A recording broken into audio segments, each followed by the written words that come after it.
여러분 안녕하십니까? 헬로티비 뉴스입니다. 부평구가 공병단 부지 개발 계획을 내놓고 사업 진행을 위해 우선 협상 대상자를 선정했는데요. 하지만 차순위로 밀린 컨소시엄 측이 일부 평가 항목을 문제 삼아 법원에 선정 결과 무효 확인 소송과 함께 가처분 신청을 내면서 제동이 걸렸습니다. 자세한 내용 송효창 기자가 취재했습니다. 최근 나온 법원의 판결입니다. 재판부는 우선 협상 대상자 선정으로 인해 회복하기 어려운 손해가 발생할 우려가 있다거나 이를 예방하고자 집행을 정지할 긴급한 필요가 있다고 보기 어렵다고 판단했습니다. 이어 오히려 가처분 신청에 따라 해당 사업이 정지된다면 부평구가 사업 추진을 통해 달성하고자 하는 공익 실현에 현저한 지장이 있을 수밖에 없다고 기각 이유를 밝혔습니다. 앞서 부평구는 지난 2021년부터 부평구 청천동 일대 제113 공병단 부지 51,740제곱미터에 병원과 복합 쇼핑몰, 오피스텔을 짓는 1조 6천억 원 규모의 개발 사업을 추진하기로 했습니다.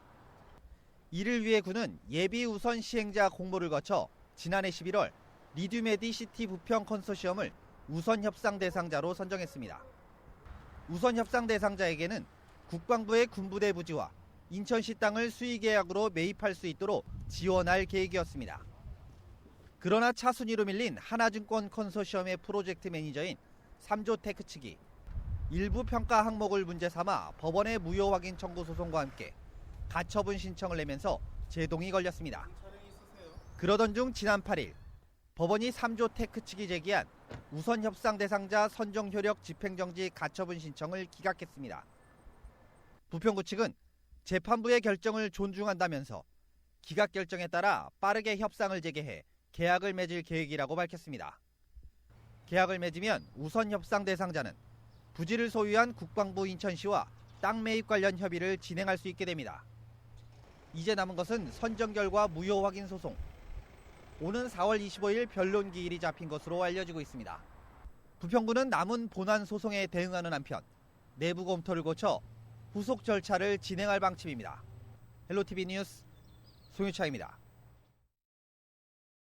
주택관리계획에 주민의 의사를 반영하는 이른바 부천형 소규모 주택정비관리계획이 오는 4월 추진됩니다. 부천시는 노후 불량 건축물 비율이 절반 이상이거나 10만 제곱미터 미만 노후 저층 주거지 주민들을 대상으로 다음 달 8일까지 신청을 받을 예정이며 정비의 시급성 등을 위주로 평가해 원도심 4곳을 최종 선정할 예정입니다.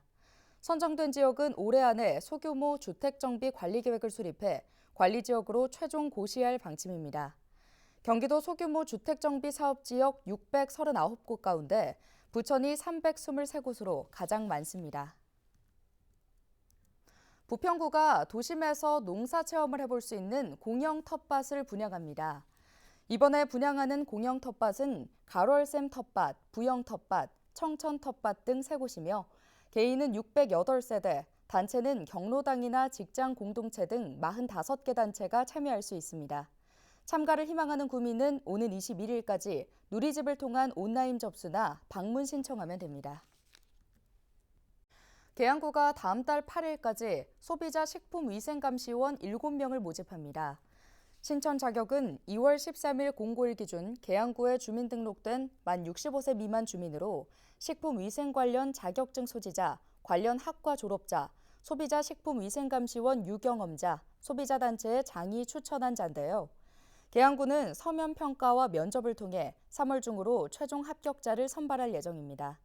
소비자 식품위생감시원의 주요 업무는 식품 접객업 영업자에 대한 위생관리 상태 점검, 어린이 기호식품 조리, 판매업소 지도 점검, 유통식품 감시 및 검사 지원 등입니다. 역할 수행 시 하루 5만 원까지 활동 사례비가 지급되며 연 100일 이내로 활동할 수 있습니다. 지난해 전석 매진을 기록했던 부천문화재단의 연극 미린의 3대가 올해 다시 무대에 오릅니다. 공연은 다음 달 13일부터 나흘간 부천시민회관 소공연장에서 열리며 예매는 14일부터 예매 사이트에서 가능합니다.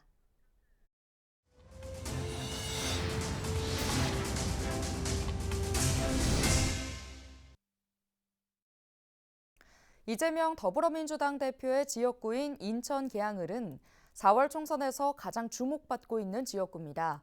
원희룡 전 국토부 장관의 출마로 이른바 명룡대전이 부각된 이후 이 대표를 향한 자객 출마가 이어지면서 격전의 중심이 되고 있습니다. 이세진 기자의 보도입니다. 인천 계양을에선 이재명 더불어민주당 대표와 원희룡 전 국토부 장관의 맞대결 성사 여부가 여전히 최대 화두입니다. 이재명 대표는 얼마 전 계양을 후보 자격으로 당 공천 면접을 치르고 지난 설에도 계양을 찾았습니다. 비례대표 출마 가능성을 완전히 지우지 못했지만 지역구 출마에 대한 의지를 간접적으로나마 내비친 것으로 해석됩니다. 원희룡 전 장관은 일찌감치 국민의힘 계양을 예비후보 자격을 달고 명룡대전에 먼저 쐐기를 박았습니다. 이달 공식 지역 행보를 시작한 이후 점차 지역구 활동을 늘리면서 본격적으로 표심 잡기에 나서고 있습니다. 양당 공천 결과가 남아있지만 두 사람의 대결 구도에 계양을은 벌써부터 혼전 양상. 여기에 대장동 개발 의혹의 중심에 있는 유동규 전 성남도시개발공사 기획본부장도 계양을 선거에 합류했습니다. 전광훈 목사를 주축으로 하는 자유통일당에 입당한 유 전 본부장은 14일 이재명보다 잘할 자신 있다며 계양을 출마를 공식화했습니다.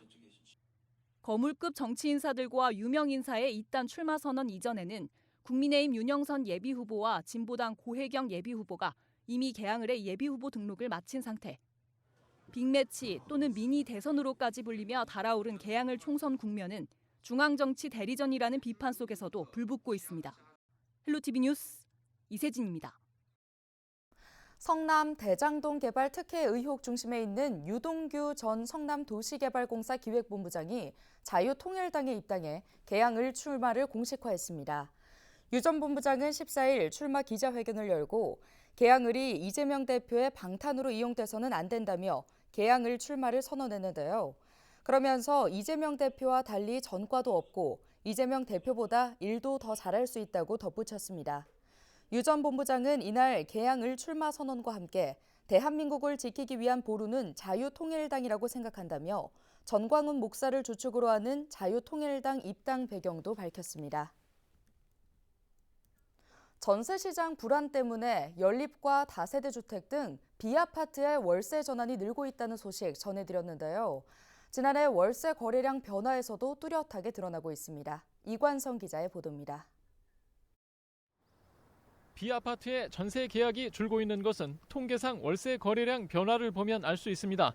최근 한 부동산 정보업체가 국토교통부 실거래가로 분석한 자료를 보면 지난 2022년과 2023년 사이 수도권 단독 다가구 주택의 월세 거래 비중은 66.2%에서 3.6% 상승했고 빌라를 포함한 연립 다세대 주택의 월세 거래 비중은 39.4%에서 8%나 상승했습니다. 같은 기간 수도권 아파트의 월세 거래 비중은 1.6% 감소해 다른 양상이 나타났습니다. 전세 보증금 미반환 걱정 때문에 전세 수요자들이 아파트 전세나 B아파트 월세 쪽으로 이동하고 있는 것으로 보입니다. B아파트 전세 계약이 줄고 월세 계약이 늘고 있는 현상은 신규 계약에서 더 뚜렷하게 드러납니다. 지난 2023년 수도권 B아파트 신규 임대차 계약을 보면 신규 월세 거래 비중이 67.2%로 갱신 월세 거래보다 30% 이상 많았습니다. 같은 기간 신규와 갱신 월세 거래 비중이 비슷했던 아파트와는 상반되는 모습입니다. 전세 보증보험 가입대 담보 인정 비율이 공시 가격의 150%에서 126%로 강화된 것도 임차인과 임대인들이 전세 대신 월세를 선택하는 데 영향을 미치고 있습니다. 전세입자들 입장에서 보게 되면 전세 자금을 돌려받지 못하는 위험 때문에 차라리 보증부 월세로 전환을 해서 전세금을 지키자는 수요는 지속적으로 증가할 것으로 이렇게 예측이 됩니다. 종전 B아파트 전세 계약자들도 갱신 계약 때 월세로 바꿔 계약하는 경우도 점점 늘 것으로 보입니다. 경기 인천 지역의 경우 지난 2022년 6%대 초반이던 연립과 다세대 주택의 전월세 전환율은 2023년 말 7%대 중반까지 치솟았습니다. 헬로티비 뉴스 이관서입니다.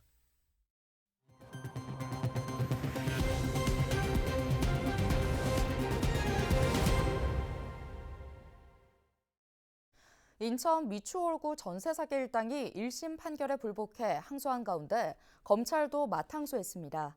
인천지검은 사기 등의 혐의로 기소된 건축왕 A씨에게 징역 15년을 선고한 1심 판결에 불복해 법원에 항소장을 제출했다고 밝혔습니다. 또 부동산 실권리자 명의 등기에 관한 법 위반 혐의로 기소돼 징역 4년에서 최대 13년을 선고받은 부동산 중개업자 B씨 등 9명에 대해서도 항소했습니다. 검찰은 사기죄의 법정 최고형인 15년형이 선고되긴 했지만 추가 범죄 수익이 확인돼 추징을 통해 환수할 필요가 있다며 나머지 공범들에 대해서는 추징을 선고하지 않거나 검찰의 구형보다 낮은 형을 선고해 피고인 전원에 대해 항소를 제기했다고 전했습니다. 검찰은 또 A씨와 공범들이 소유한 약 1억 2천만 원 상당의 토지와 자동차 등 은닉 재산을 추가로 확인해 법원으로부터 기소 후 추징 보전 인용 결정을 받았습니다. 인천시 교육청 교직원과 학생들이 사용하는 오피스 365 계정 개인정보 유출이 의심돼 경찰이 수사에 나섰습니다. 지난해 시교육청 교직원과 학생들이 쓰는 마이크로소프트 오피스 365 관리자 계정에 해외 IP를 통한 무단 접속이 이뤄져 비밀번호를 임의로 변경했습니다. 무단 침입이 이뤄진 해당 관리자 계정에는 시교육청 소속 학생과 교직원을 포함해 약 11만 명의 개인정보가 있었던 것으로 파악되고 있습니다. 시교육청은 당시 관리자 계정이 해외 인터넷 프로토콜 주소로 로그인된 사실을 인지하고 계정의 사용 중지와 함께 로그인 인증 단계를 강화했습니다. 또 다양한 범죄 가능성을 열어두고 지난달 경찰에 수사를 의뢰한 상태입니다. 지난해 119에 접수된 신고 건수는 약 1,200만 건으로 1분에 평균 23번씩 울린 것으로 나타났습니다. 전체 신고 건수 5건 중 1건은 경기 지역에서 발생하며 전국 1위를 차지했는데요. 소방청은 지난 한 해 동안 전국에서 접수된 119 신고 현황을 분석하고 지난 13일 그 결과를 발표했습니다. 시도별로 119 신고 건수를 별도 분석해보면 경기도에서 242만 8,600여 건이 접수되며 전국 1위 수준을 보였습니다. 경기도를 포함해 서울시와 인천시 등 수도권에서만 전국 119 신고의 43%가 접수된 것으로 확인됐습니다. 지난해 인천에서 1,300여 건의 화재가 나 16명이 숨진 것을 포함해 143명의 인명피해가 발생한 것으로 집계됐습니다. 또 하루 평균 화재는 3.6건 발생했으며 이는 지난 2022년 대비 4% 넘게 증가한 수치입니다. 화재가 가장 많이 일어난 장소는 주거시설이 350여 건, 27%로 가장 높았으며 자동차 시설과 공장, 창고 등을 포함한 산업시설이 뒤를 이었습니다. 화재가 발생한 원인은 전기적인 요인과 부주의로 인한 화재, 기계적 요인 순이었습니다. 최근 경기도에서 고병환성 조류 인플루엔자가 발생한 가운데 경기 북부 동물위생시험소가 지역 도계장 간 차단 방역에 집중하고 있습니다. 북부 동물위생시험소는 AI 차단을 위해 생계 차량 거점 소독과 도계장 검사 강화, 환경검사 주 1회 실시 등을 실시 중인데요. 경기 북부 지역의 도계장은 모두 2곳입니다. 이들 도계장은 연간 10,000톤 이상의 닭고기를 베트남으로 수출하는 한편 도내 학교 급식의 닭고기의 약 55%를 공급하고 있습니다. 경기도는 13일 올해 양봉 산업의 발전과 산업 여건 개선을 위해 세계 사업에 57억 원을 투입한다고 밝혔습니다. 경기도 내 양봉 사업 규모는 2010년 1,700여 개 농가 12만 3,600여 봉군에서 2020년 25만 3천여 봉군으로 늘었는데요. 그러나 2022년 이후 질병과 기후변화 등으로 많은 피해를 보고 있습니다. 경기도는 올해 양봉산업 경쟁력 강화와 현대화에 55억 6천만 원, 우수 신품종 벌 지원에 1억 3천만 원, 꿀벌에 피해를 주는 말벌 퇴치 장비 지원에 1천만 원 등 모두 57억 원을 투입합니다.